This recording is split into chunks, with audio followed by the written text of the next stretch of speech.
రెండోది మీరు చూస్తే దేశంలో ఫస్ట్ టైం ఎక్కడా తయారు లేనంతగా number 1 district for steel production Visakhapatnam steel plus Nakkapalli steel, మూడోది బాక్సైట్ కూడా ఏదైతే అల్యూమినియం ఇది కూడా, ఇవన్నీ కూడా మెటల్ ఇండస్ట్రీకి కూడా బ్రహ్మాండంగా వచ్చే పరిస్థితికి వస్తుంది.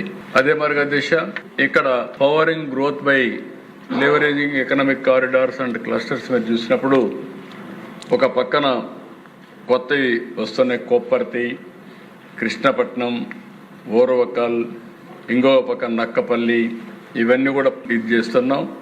ఒక పద్ధతి ప్రకారం పెట్టుకున్న దిశ ఇండస్ట్రియల్ నోట్స్ మీకు అందరికి కూడా ఐడియా ఉండాలి. ఎగ్జిస్టింగ్ 3 ఉన్నాయి, కొత్తగా 4 వస్తాయి. అదే సమయంలో ఇండస్ట్రియల్ క్లస్టర్స్ ఎగ్జిస్టింగ్ 20 ఉన్నాయి, ప్రపోజ్డ్ 30 వస్తాయి. మెగా ఇండస్ట్రియల్ పార్క్స్ 2000 ఎకరాల కంటే ఎక్కువ ఉంటే అవన్నీ కూడా క్రియేట్ చేస్తున్నాం. ఎగ్జిస్టింగ్ 14 ఉన్నాయి, ఇంకా 17 వస్తాయి.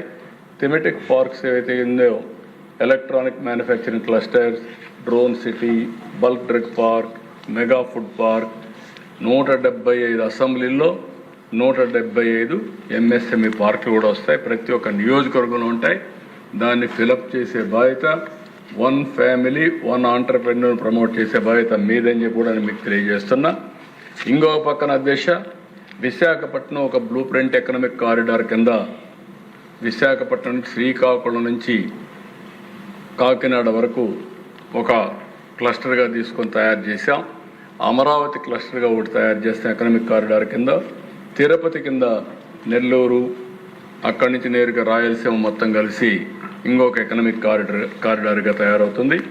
ఈ 3 కారిడార్లని హబ్బులుగా తయారు చేస్తాం. ఇప్పటికే మీరు చూస్తే Visakhapatnam Chennai industrial corridor, Bengaluru Hyderabad industrial corridor, Bengaluru Chennai industrial corridor, ఈ 3 వచ్చాయి అధ్యక్ష.